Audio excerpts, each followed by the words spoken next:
Hi, I'm Tinny from Mini Bowl Design, and today I'm going to talk about lid dies. Now, I just finished up this set of dies right here for the Imusa 10 centimeter. Actually, this is the wrong set of dies. This is the right set. That's for the 1/8 Wonder. These are for the Imusa 10 centimeter. Just finished that die. And, of course, a while back I did the one for the 10 centimeter. This is a 12 centimeter. I get so many dies I get all mixed up. 12 centimeter. So anyway, when I first made the first set of dies, I think it was for, it was this one for the little beer can lid before we discovered safety cutters and all that. I didn't even think safety cutters were out at the time. But anyway, I made this first die for the beer can lid. Just a little fella. And I struggled because I didn't understand all that is involved in it. But over the years, as I built more and more of these, and I've got 1, 2, 3, 4, 5, 6, 7. This last one I made was number 8. After making 8 of them and going back and adjusting and goofing around and watching other people try and comparing notes with them, I pretty well figured it out. I've got a pretty good system going to make them. Takes a couple hours to make a die. Costs about $40 for the metal. And this last batch of steel I got really makes it a lot easier. It's more turnable, it's more forgiving, and it turns out a really nice die. Time will tell how fast it wears out, but working with aluminum, it shouldn't wear at all because the tool steel is a lot harder than the aluminum. Now, when I made the 10 centimeter, I thought it would fit in Snow Peak 700 cup. It doesn't. It's just about 3/32 too big, just enough so it won't work. And when I made the 12 centimeter, I thought maybe I might get lucky and it might fit the MSR Titan kettle. It doesn't. It's about 3/32 too big. So, rather than try to make a die that's too loose on one and too tight on the other and goof around with that, or try to make another die on the back side, I'll just order some more steel discs, and for my next trick, I'm going to make a set of dies for the lid for the MSR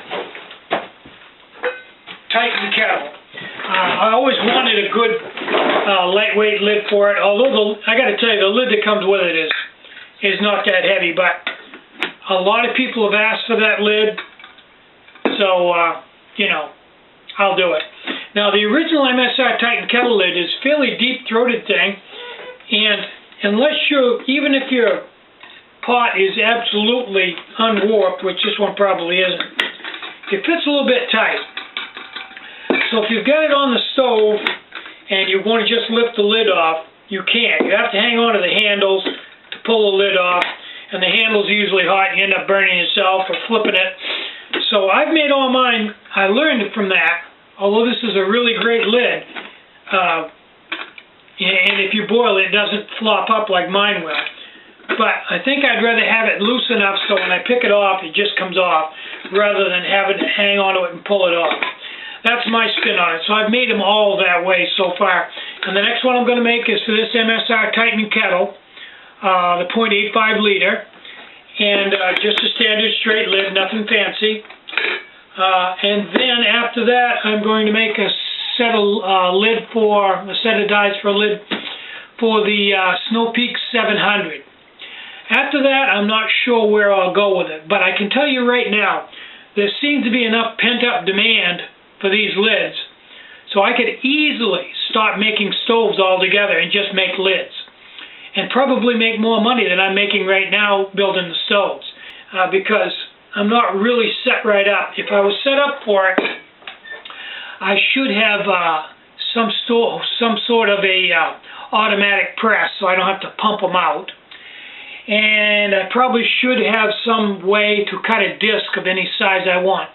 I've seen on TV about the Torchmate. Now, that has a router thing and a plasma cutter stuff. I don't know whether that would work with aluminum or not. But if it did, I could put a sheet into it and have it cut any size disc I wanted. And that would that would be a big help. That would lower the price of the lids and really increase the amount I could put out in a day. See, the problem I have right now is whatever I build for a new lid, doesn't matter how many I build, the next day they're gone and it's out of stock. So when you go in the store, usually any new lid I'm making will be out of stock. The Elite stove's going to be out of stock. The Imusa 10 centimeter is out of stock. And I would imagine tomorrow the Imusa 12 centimeter will be out of stock. So if I had something to cut those discs, that's the slowest part of the whole operation, is cutting the discs. So I think I'm going to look into something, maybe that Torchmate, to cut the discs out. Now I was having the discs cut out at a place that cuts them with a water jet. But the problem, the son of a gun, when he'd send them to me, he'd pack them wet. He cut them with a water jet, put them right in a box, so they just piled into a box, and they're all wet when I got them, and they were stuck together, and they'd started to oxidize from the water we used, and they peeled them apart. They didn't look good. They weren't bright.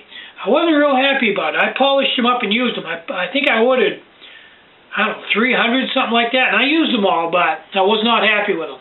It was more work than if I'd cut them myself. So what I think I'm going to do is find some way to cut them myself. I think that's the next logical step. And I'm going to keep making dies. I'm eventually probably going to have a die for every cup sold that doesn't come with a lid or comes with a heavy lid or a funky lid. I kind of hesitate on this because this lid is so good. I mean, it's got the handle that flips up and it's vented and it fits nice, but a lot of people are asking for it, so I'm going to make this one next.